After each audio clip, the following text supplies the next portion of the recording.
এখানে আমাদের এই সাইড দিয়ে সবচেয়ে ক্ষতিগ্রস্ত এই এলাকাটা হয়েছে। তো এখানে সবাই আসলে দিনমজুর, কারো কাছে রিজার্ভ কোনো খাবার নাই।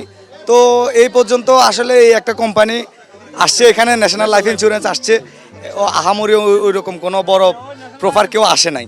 তো যাই হোক ছোটোখাটো অনেকে দিছে, তো এটা দিয়ে আসলে ঘাস শুকাচ্ছে না। এখানে সবাই 95% হচ্ছে দিনমজুর, এখানে কেউ খেটে খাওয়া লোক, এখানে রিজার্ভে কারো পান্ডে কিছু নাই। আমাদের এলাকা কখনো বন্যা হয় নাই। আমরা প্রথম দেখলাম কুমিল্লা নাঙ্গলকোট কাকুতলা হাই স্কুলের মাঠে নৌকা চলে, আর কখনো এই নৌকা চলে নাই।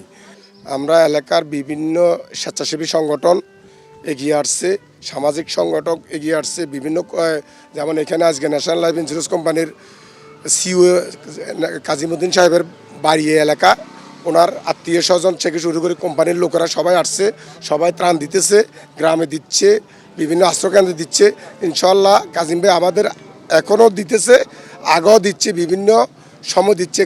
আপনারা জানেন যে বাংলাদেশে যে ভয়াবহ বন্যা, বিশেষ করে ভারত থেকে যে পানি এসেছে, বিশেষ আমাদের এই বৃহত্তর কুমিল্লা, ফেনী, নোয়াখালী এই অঞ্চলটা একদম বর্তমানে আপনারা দেখতেছেন একদম পানিতে ভর্তি হয়ে গেছে। মানুষের বাড়ি ঘরে পানি উঠছে, গরু ছাগল হাঁস মুরগি অনেক ক্ষতিগ্রস্ত হয়েছে। এখন এই মুহূর্তে আমি যে একটা আশ্রয়কেন্দ্রে এসেছি, এখানে প্রায় 400 লোক এই আশ্রয়কেন্দ্রে আছে।